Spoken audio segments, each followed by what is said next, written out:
Há 11 mil anos, Luzia e seu povo viviam nas cercanias de Pedro Leopoldo. Seu sustento baseava-se completamente na caça e na coleta de vegetais. A agricultura lhes era completamente desconhecida, assim como a fabricação de vasilhas de cerâmica. Embora grandes mamíferos hoje extintos, como a preguiça e o tatu gigantes, ainda podiam ser vistos, Luzia e seu povo jamais os utilizaram como fonte de comida. Por cerca de 4 milênios, ocuparam densamente a região que hoje corresponde ao município de Pedro Leopoldo e arredores.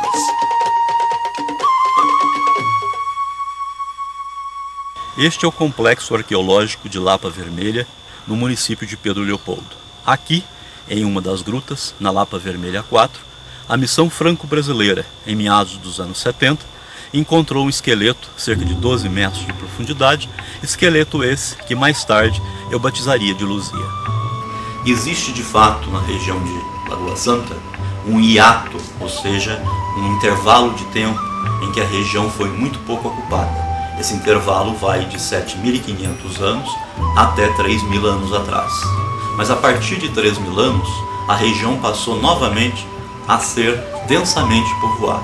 Só que agora por grupos horticultores ceramistas, ou seja, que já fabricavam a cerâmica e que tinham no cultivo a base de sua subsistência.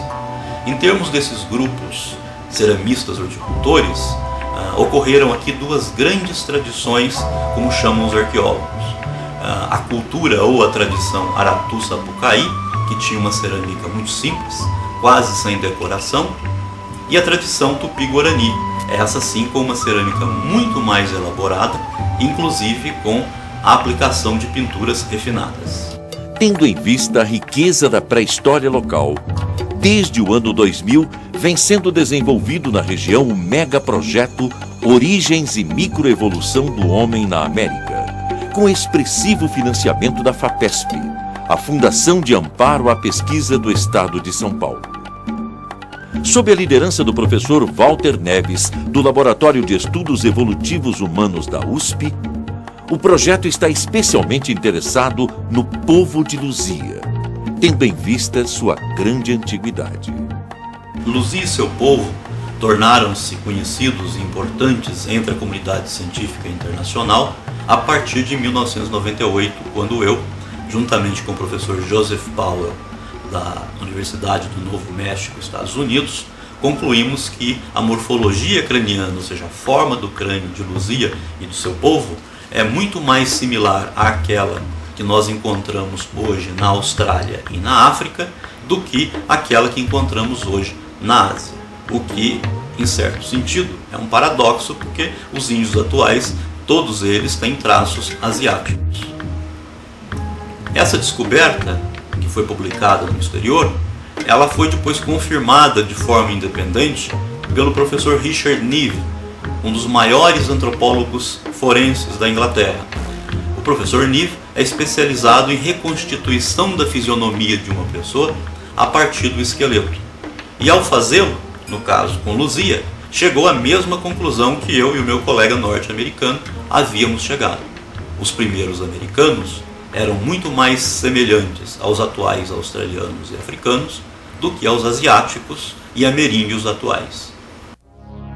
Os resultados obtidos pelo professor Walter Neves e colaboradores sugeriram uma ocupação do continente americano muito mais complexa do que aquela aceita até então.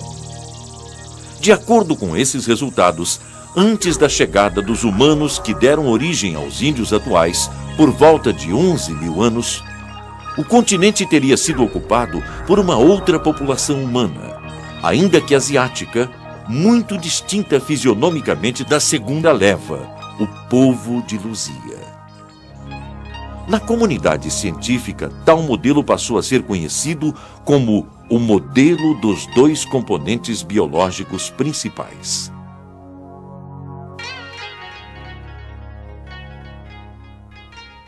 O estudo da pré-história exige a colaboração de vários especialistas. Além dos arqueólogos, é necessária a colaboração de zoólogos, botânicos, geólogos, espeleólogos, paleontólogos, físicos e químicos. Por isso, o projeto Origem e Microevolução do Homem na América tem feito vários tipos de intervenções de campo na região, todas com o objetivo de reconstituir o mais detalhadamente possível como viviam os primeiros humanos que chegaram à região de Pedro Leopoldo. Uma das principais intervenções se deu na famosa Gruta do Sumidouro.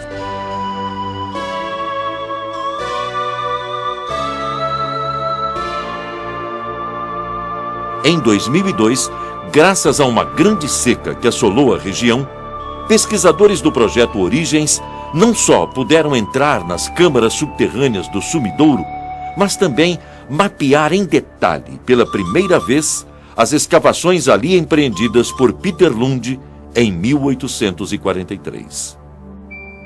Esta intervenção foi de grande importância tanto para contextualizar estratigraficamente os esqueletos humanos dali exumados por Lund, como também para gerar uma cronologia para esses vestígios. Graças ao trabalho empreendido pelo projeto Origens no Sumidouro, sabemos hoje que os cerca de 30 esqueletos humanos ali encontrados são mais antigos que 8.000 anos.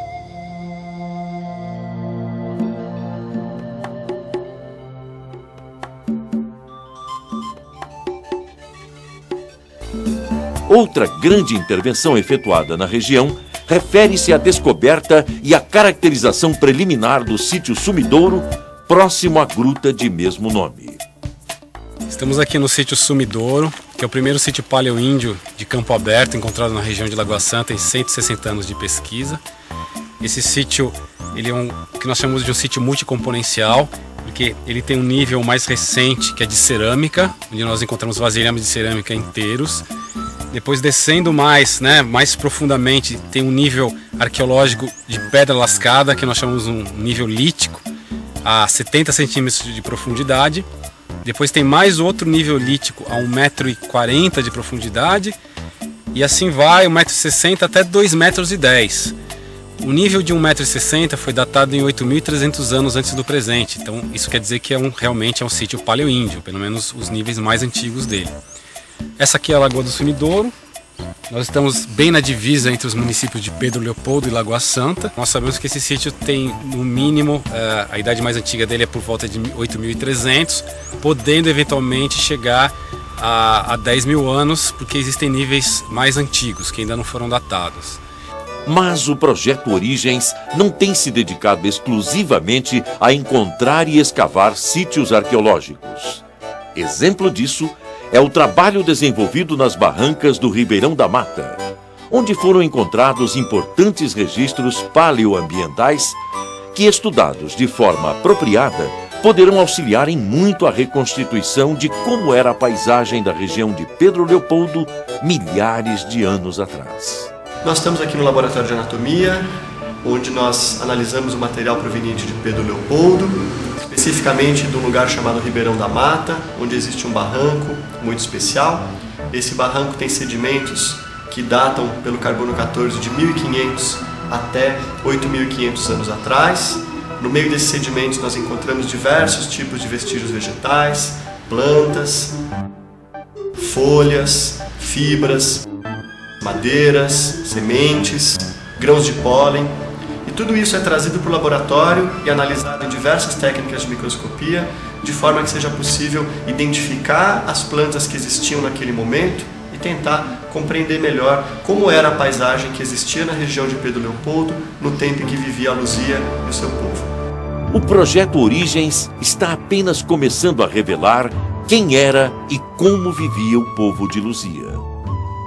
Os materiais arqueológicos e paleoambientais já exumados na região de Pedro Leopoldo e municípios vizinhos, que integram a APA Karst de Lagoa Santa, ainda demandarão anos e anos de estudo em laboratório, tanto no Brasil quanto no exterior.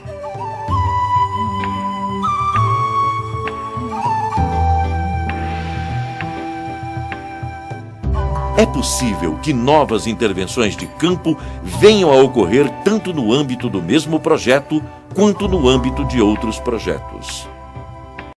Para que a vida do povo de Luzia possa ser entendida em detalhes, é fundamental a preservação dos sítios arqueológicos, paleontológicos e paleoambientais da região, sejam em abrigos e grutas, sejam em campo aberto.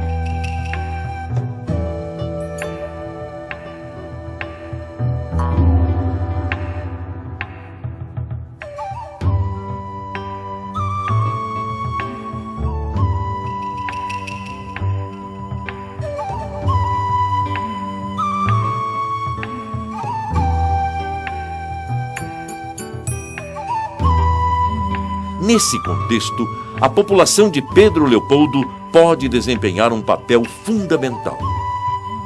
Ajude os cientistas a preservar o patrimônio natural e cultural da região.